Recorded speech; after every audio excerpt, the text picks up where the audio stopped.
Hey guys, it's Kevin for Fear the Walking Dead, Season 3, Episode 3, Teotwawki, and I was definitely looking forward to this episode, I have to say. Last week's premiere really surprised me, honestly. I didn't know what direction we were going in, and it's one of the more shocking premieres I've seen in a while. Honestly, it was more shocking than the Walking Dead premiere because we expected people to die there. I didn't expect someone to die in the premiere. They teased that someone was dying, but not in the premiere, and I think because that, it made it that much more thrilling. It might just be the best premiere that the show has done. I really did love everything about that premiere. I just think it was really well done. It's despite the strand of it all, but I was still very interested in seeing where the show was going to go from there because the ambitious direction they went, there were a lot of places that they could have gone, and I have to say that this episode, it did in fact keep it up. I really did love what we got in this episode. I think we have some really great dynamics here. These new characters are really adding a whole new angle to the show, and I'm really loving it. But let's just get into this episode. And I love the way we start off. We see Jeremiah, basically, and it's showing a video of how the great American experiment actually failed, and the only way to protect your family is to be prepared, and how to better prepare yourself is to order his 4-set video series called Teotwawki, I think is how you pronounce it. Sorry, I'm blanking on how you pronounce it. But it's, or the end of the world as we know, basically. He explains that through cattle ranching, you can teach people how to survive off the earth. And, again, it's showing that he genuinely believes, like, this might actually work. Whether it's actually true or not, we have yet to see. But I'm really liking what we're getting out of this character so far. He's just so determined, and he feels like it's kind of his duty, to bring these people and help them out. And we see all the people from the ranch are gathering for Charlene's funeral. And of course, Charlene was the one who was friends with, Troy and Jake, and the woman speaking says that Charlene was a beautiful woman and she would have survived this had she not been out rescuing the unprepared. So Madison then stands up and introduces herself and her kids, and we can tell that Madison, she wants to play a really dominant role. Now that she is still the matriarch, but she is officially like the leader of this family. She wants to take over, and she introduced her kids, and Nick and Alycia, and offers her condolences for Charlene, revealing that they lost loved ones too, of course being Travis. And I like that they're not like dwelling on Travis. They're trying to move away from it because, that's what you kind of would have to do in this setting. And she thanks him for their generosity and promises to repay it. And Jake says that they all have losses. They need to grieve, but it's more important to process it. And he's interrupted by Vernon, who says that it's important to be prepared. And he understands that they need to move on, but it's more important to find out who actually shot down the helicopter. Because obviously someone did that. Someone caused, the crash to happen in the first place. And Jake then tries to appease him, but he demands a timeline. He's just focused on how this actually happened. I like that Jake is like, all right, we'll figure it out. Just calm down. And Jeremiah tells them that they will scour the crash site, and when they find out who it is, they will in fact act on it. And truthfully, I don't think we're going to find out for a while. I think this is going to be one of those questions that is kind of up in the air for a while, but I do think we're going to get the answer to. Again, I don't think it's Troy though. I think Troy is just too easy, and it just seems too obvious for it to be him. But going back to Troy, we do see he tells Vernon that his father means that there will be payback, and he will do whatever it takes to make this right. And Jake says they cannot afford to lose themselves. They're more than just a mob, and they will meet their justice when they know what they're dealing with. So he reminds them that his father says that if they plan for the future, they need to plan for a better one, because odds are the future that you're planning for, is not going to be as good as the one that actually turns out. Even if you're good, even if you think you're good with planning, just keep planning, because you have no idea what the future really does hold. And I really do like the way the Otto family is together. You can tell that they prepared for this for a long time. They very much settled for the apocalypse. They kind of knew this was going to happen, and I'm really liking that side we're getting to them. They were sort of, not I'd say prepared for the apocalypse, but they kind of knew that this event would happen soon. You can tell they've been overly prepared, kind of from the beginning, which I really like seeing here. So Gretchen then introduced herself to Alycia and Madison during dinner service, and they were, basically after they harassed by people who think that they're just completely feeble, and it's because those people there are so fit, and they're not. You can tell they've lived on this farm for a while, and Madison and Alycia just aren't in that condition. But Madison and Alycia believe that these people would be more angry with Troy if they knew what he had done, because, he held them hostage, and he tried to kill. He was okay with killing all of these people, including Travis possibly, and they don't really understand what Troy really did here. So she gives her condolences and asks Alycia if she wants to join Christ Risen for Bible study, and Madison asks about it, but Alycia says that she's Jewish, so Gretchen says that they will do Old Testament then. So Luciana then tells Nick that they need supplies, water, and weapons, and they must be prepared to leave. And I have to say, so far, I'm not a huge fan of Luciana. I mean, I've liked the relationship, I really do. But this season, she seems very much like she's delegated to the background, which I understand. I mean, obviously, she's recovering. You know, she was injured and everything. But she is a main character this season. I really want them to give her more to do, because right now they're just not doing a ton with her. And it's not bad. Like, I still like the dynamic between her and Nick, but I just feel like they're not doing as much between these two as I was hoping. I really did like her, and I think she adds a whole other layer, like I said, to Nick's character, and I like what we got with her last season. So I do hope they give her more as the season goes on. But she tells Nick they need supplies, water, and weapons, as they must be prepared to leave, and Nick says that they will take her cuffs off soon, and she will be able to walk around. So she can't forgive what they did, and as soon as they free her, she tells Nick that they will go. I mean, she's ready to get out of there. It's just not a safe place. They almost killed her. Obviously, she's ready to leave, and he nods, and Nick reveals that he only wanted to be all safe and in one place, and he had the chance to kill him, but he didn't. You know, he would have killed him if he could have, but he just didn't because he wanted them to be safe. And Luciana reassures him that they would not have made that would not have made them safe, and she reminds Nick that he's not a killer. And again, I like how she is trying to help out Nick. You know, for a while Luciana was kind of a shady character, but I think we're seeing now that they've moved away from this whole, you know, oh, the zombies are good and all that kind of bullshit that the guy was persuading them, Alejandro, I think his name was, they're ready to move forward, and they really are trying to get their life back together. And Madison enters her cabin asking how Luciana is doing, but when she hears alive, she realizes it's actually Troy in the bed and not Nick. And Troy says he liked her speech, and by using Travis's name, she wanted them all to know that she was a victim too. And she questions him if he considers himself a victim, which I thought was an interesting question here, the way she, you know, asked him that, you know, do you think you're really a victim of this all, you know, because she did in fact cause him some pain and things like that. But she shares that she was a guidance counselor in high school before all this, and I really did like this scene. You know, it's her trying to get to know these people before she really can figure out where their loyalties lie. And basically she talks about how she was a guidance counselor before all this, and he said he wasn't able to attend school as he was too busy serving the ranch, and he says that his father understands that complicated problems call for complicated situations. And she tells him that killing people is simple. He then reveals that is why he chose her, because she understands this world and him. And he didn't pick Nick, but she asserts that they are a package deal. Like, if she wants to pick him, she's going to pick Nick. The thing is, Nick has a very different idea of what he wants to do. You know, he's under the impression that they're leaving, while Madison, you can tell, kind of wants to stay. And Troy says that Nick doesn't deserve his place there, and she knows it, and she promises that he will earn it. And I don't disagree with Troy. I think Nick, he hasn't exactly proven that, you know, this is a good thing for him. I mean, he was thinking about killing Troy, so obviously putting him in that position would not have been a good idea. And Troy is about to exit the cabin. She tells him the bed was made this morning. He returns, and then he makes the bed. And again, I'm really liking the dynamic that Madison is having here. I know a lot of people said that Madison's a very confusing character, but I think taking Travis out of the narrative, it gets us to focus more on her as an individual. She's someone who she wants to maintain order. She wants to be able to run this ranch, but she also wants a sense of peace. You know, they've been through so much chaotic stuff that she really just wants this to be a peaceful experience for them, even though you can tell Troy is not for a second falling for the whole peace thing. He knows definitely they will eventually retaliate, and I think he's fully prepared when that does happen.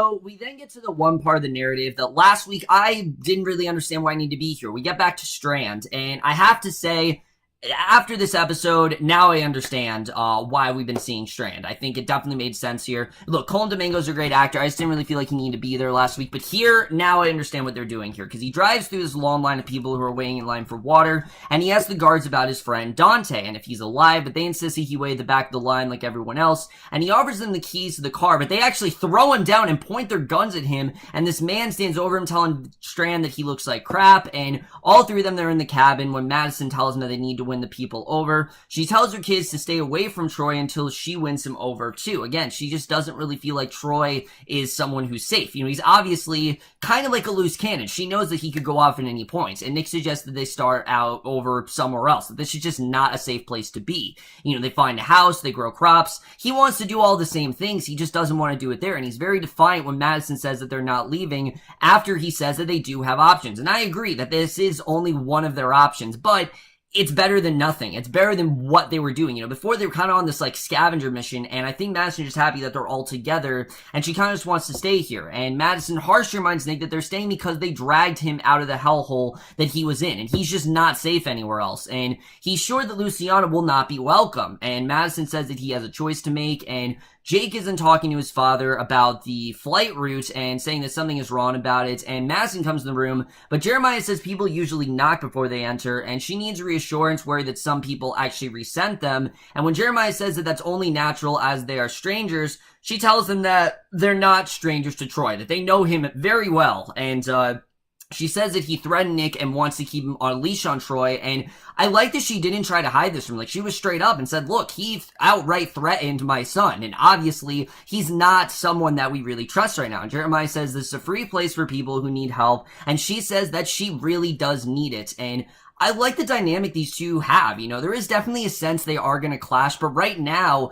it kind of seems like these two, again, they're going through kind of similar times. Jeremiah is kind of like her grief counselor in many ways, and I'm really enjoying it. Again, there really wasn't that authoritative figure on the show that wasn't Travis or Madison, because, you know, Strand was always kind of like doing his own thing. We didn't really know if we could trust him. Yes, he had a good friendship with Madison, but I just never really felt like this is a good authoritative figure, someone that Madison can go to. But now that she has Jeremiah, now it really does seem like she has that. And he says that she isn't an easy person to like. She says, especially when someone threatens her family, she reveals that if Jake hadn't shown up when he did, that they would in fact be dead, as Troy murdered people calling it science. I mean, he just wiped out all these people and didn't really think much of it. He just kind of felt like, oh, they had to die. And Jake says that she's justifying her anger, but Jeremiah says it's on her if the people don't like her. That's not her, you know, that's not their fault. That's her fault. It's the way she kind of presents herself. And Jake then brings Madison into another room, asking if Troy actually hurt her, and he promises to take care of Troy, but she throws it in his face that both him and his father keep saying that, and it reveals that Alycia actually saved him just as much as he saved her. And I like that. I like that he actually did give her credit for that. So she wonders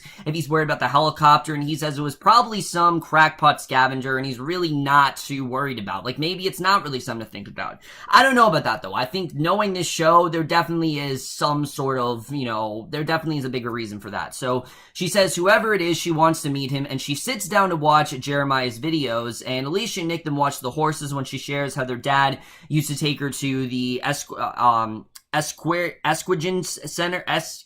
Equestrian Center, there we go, Equestrian Center, and she's waiting for Gretchen to go to their first Bible study, saying that Madison said that they should get to know them, so he's invited too, and he asks Alycia if she wants to stay. She reveals that she doesn't, but everywhere there are just different circles, so why not this one? Why not try to get herself involved in this? And she apologized for what Madison said, saying it wasn't fair to blame him for Travis's death, and tells him it's a bad time to form a conscience, and he asks her what happened to her out there, but she walks away without answering. So it's clear that Alycia kind of has her own thing to do. She's clearly trying to start over. I do kind of see a relationship brewing between Alycia and Jake, and I'm definitely interested in seeing where this is going to go.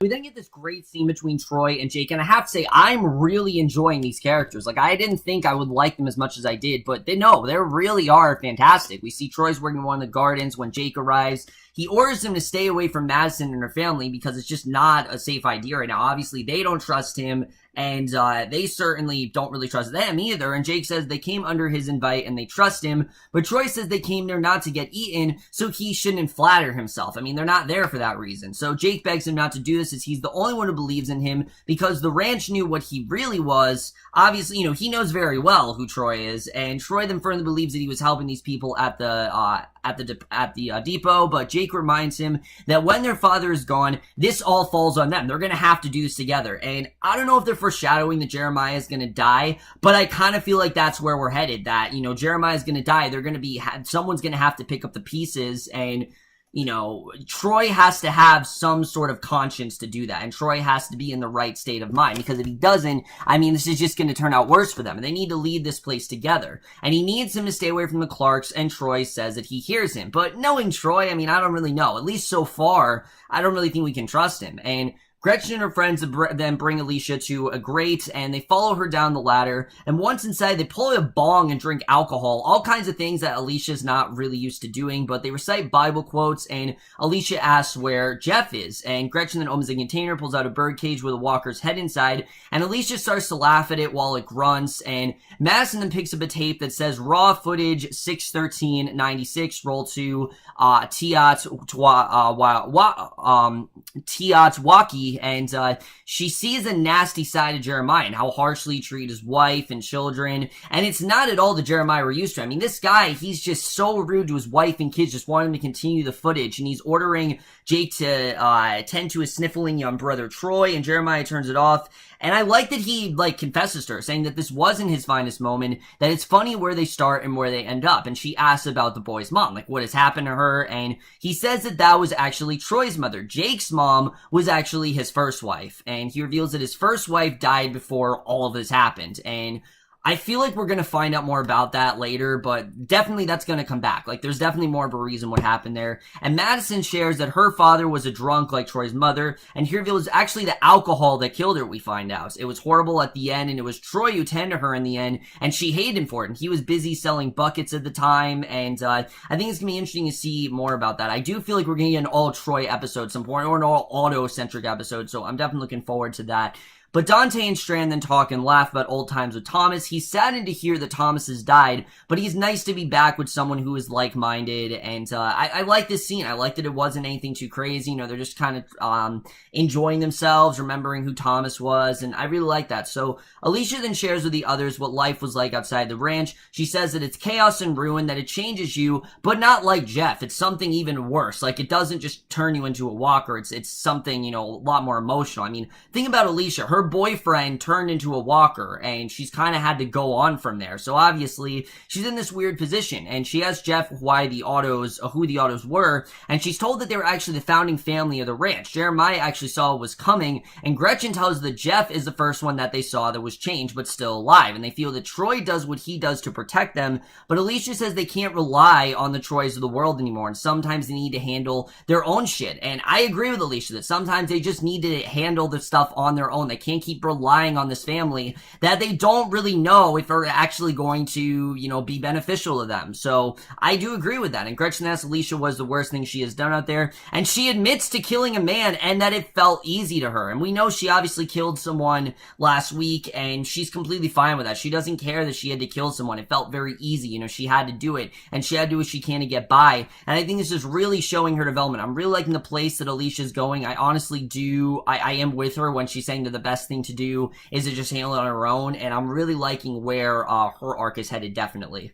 So Dante then brings Strand out to the dam. His thugs hold a man on the ledge, saying that before the event, that this man actually worked for the cartel, and his job was to take from good, honest people and to kill those who refused. And Dante then shares that there is no room for such people in his world now. He kind of feels like he's the owner of all this, and he pushes him off the railing into a pit of walkers. And I knew obviously Strand wasn't going to die, but Strand then watched in shock, but then the men grab him, and Dante then asks him if he really thought that they were friends in the old world, and Dante says that everyone wants his water, but Strand says that he wanted some food, shelter, and a cocktail would have been suffice. That's really all he wanted, and Dante disagrees. He feels like he wanted more, and he tells Strand he cannot help the need to take it as is in his nature, and the men then shove Strand forward. He shouts that Dante needs him, and Dante then taunts him that Strand wants to serve him and advise him, and he says that Dante needs transport, guns, and more men, and he could organize that since water is in fact the currency now. And Dante then says that Strand's a thief who stole from Thomas, and he wonders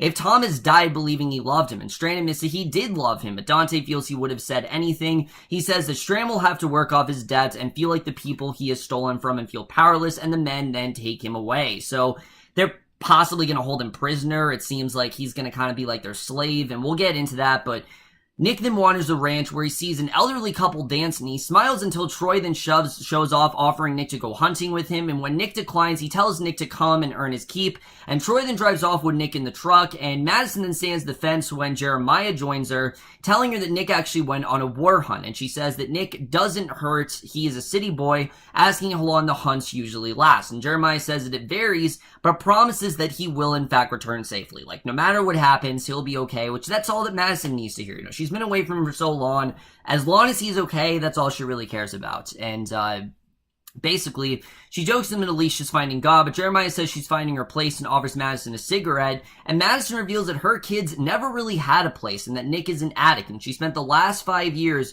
waiting on a call from the morgue, but here she is still protecting him for whatever reason. And Jeremiah asks if Madison wants to know why he tolerates his son, Troy, and asks her to take a walk with him. And I like that he wanted to admit that to her. Like, why after all of this, even though knowing what Troy does, why is he so tolerable? Just kind of like how Madison is tolerable towards Nick. Why is that? And on the hunt, we then see the dogs. They find a walker. The guys release the dogs, and the men then chase after them. Meanwhile, Jeremiah takes Madison into this place that they call the pantry, and he says that some feel this event is God's revelations, but he says that it is a chance at a new life. That's kind of how he sees it, and it's a chance to make amends. And basically, he feels like he broke Troy in the old world, and in this one, he has more of a purpose, and he promises that they will build something better than the world before, asking her if her and her family are really up for that. Like, are they really ready to start anew and kind of take this as like, this is a new world, even though it won't be easy. She says that they are absolutely up for it, and I think at this point, like, again, she's willing to turn things around. She wants to be able to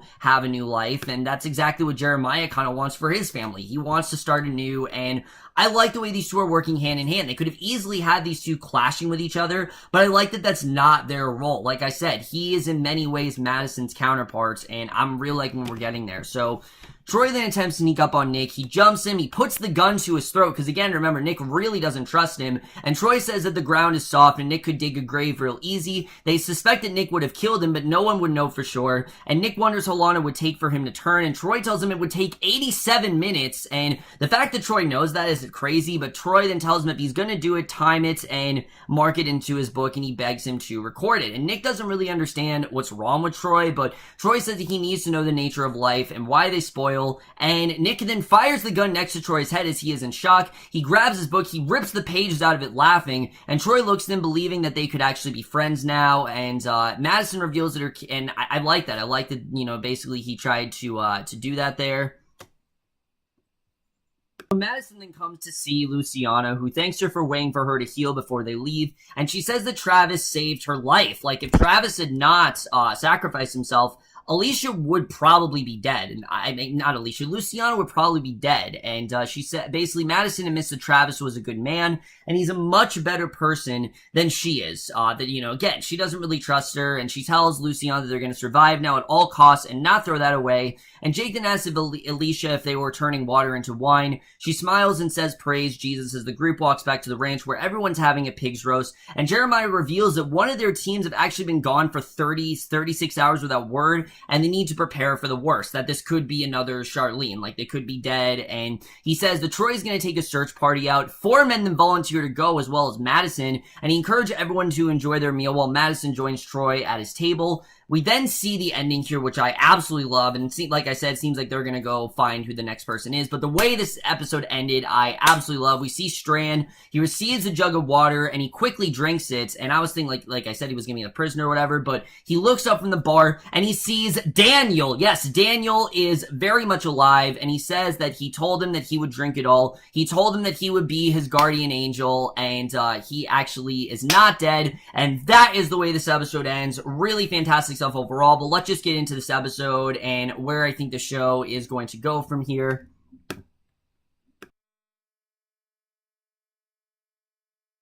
So overall, guys, this was another fantastic episode. I really did love what we got here. Let's first talk about this whole thing with Daniel, because holy shit, I mean, the writers have alluded to before that they never intentionally meant to kill him off, that they wanted to have Rubén Blades on. Obviously, they would not just kill him off like that. He's such a good actor, and I'm glad that he is, in fact, sticking around. Daniel was one of my favorite characters on the show. I think they did some really cool stuff with him. They started to go in some really weird directions with him, like, seeing things and hallucinating. I'm not entirely sure what that's all about. But the way this was done was different than what I thought. I thought Ophelia was going to be the one to find him. Because remember, Ophelia is kind of like on her own in Mexico, just kind of searching for him. That's what I thought was happening. But no, Strand actually found him. And I'm thinking that Ophelia is going to go into Strand's narrative. But I don't really know. We'll have to see really the way that turns out. Are they going to find their way back to the Clarks? I honestly don't know. I don't know where we're going with that. But I am very intrigued. I love Daniel. I think he's a fantastic character. And especially the fact that he feels like it's his duty to save Strand, I think is overall very interesting. So I'm definitely interested in seeing where that whole dynamic is going to go. I think there's a lot of places they can go with that. And I'm very interested in seeing where how they really do explore that. Because I think that, by far, is the most interesting thing. You know, one of the most interesting twists the show has given us is the fact that Daniel's alive. Now, I knew it was going to happen because the writers already said that Ruined Blades was coming back. But I didn't think it was going to happen this soon. And I can't wait to see the way that all goes down. Let's talk about the autos, because there's definitely a lot going on them. First of all, they seem to be completely fine if someone's just gone. Like, if they lose someone, they're kind of just like, whatever, it kind of just happened. Jeremiah seems like he's really used to it. And again, I feel like there's more going on with his family than we think. Jake truly does know that Troy is a loose cannon and that he will just go off at anything. But I do still think there's a large layer to that family that we don't know about. And you could very well say that Jeremiah's in the same position that Madison's in, but I wouldn't say that. I mean, the Clarks didn't run their own business. The Clarks don't have, Nick is not Troy. That's just not, I don't see, there are definitely comparisons, but the thing is, Nick, at least in Luciana's eyes, and I think Madison to an extent, is good-natured, and he is someone that they should be able to trust. But that scene with Troy, again, he definitely has a much larger purpose than we think, and I'm not entirely sure what that's all about yet. I'm sure we're going to get into that, but I really mentioned seeing where he's going to go as a character. Like I said, I'm really liking his dynamic with Nick. I think all that's very interesting. And I like that Jake is really the only person that really actually trusts him and really does want to help him out. Jeremiah as well. He's kind of like Madison the way she is with Nick, where she, despite all of his failures and despite all the things that people say, she still somehow finds a way to sympathize with him and care about him and try to think that he's better off than he is. I mean, it's crazy. These characters, I'm really liking where this is going, and I think the Otto family in general is really interesting. I think we are going to get an Otto family-centric episode. I do think it's going to happen at some point, but we'll have to see.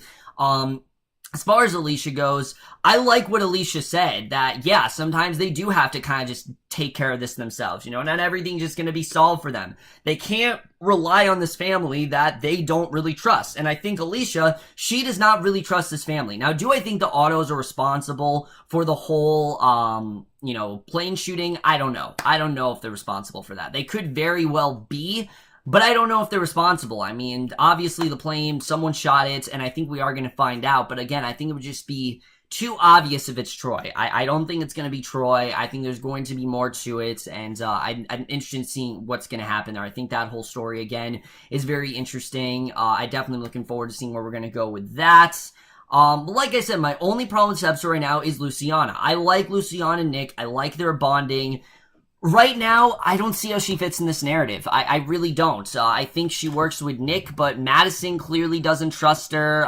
Nick doesn't really feel like this is a good place for them to be. So is that the reason why she doesn't like Luciana? I mean, I feel like she doesn't feel like she's a good influence on Nick, but in many ways she sees the good in Nick. I mean, I just don't really know where they're going with her. They're not using her a lot, and I hope we do get more Luciana as this goes on, but I really did like her in the second half of season 2, and I hope that character they don't waste her, because I feel like Danay García, she's such a good actress, they can get so much out of her. I don't want them to waste her. I think they definitely could do a lot more with her, but we'll have to see really where that's going to go.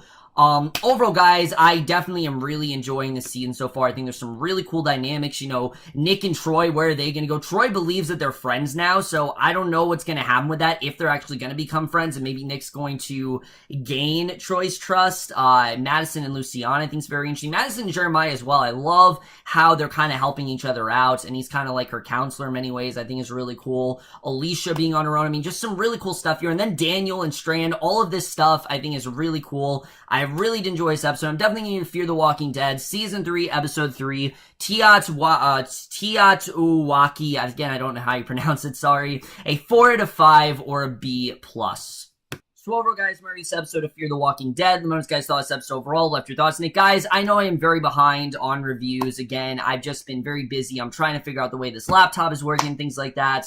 But look forward to reviews throughout the next 2 days. I will definitely try to put out as many as possible. But that's my review. Hope you guys enjoy. We'll see you guys in my next video, which will be for American Gods, and I will see you guys for that. Okay, bye.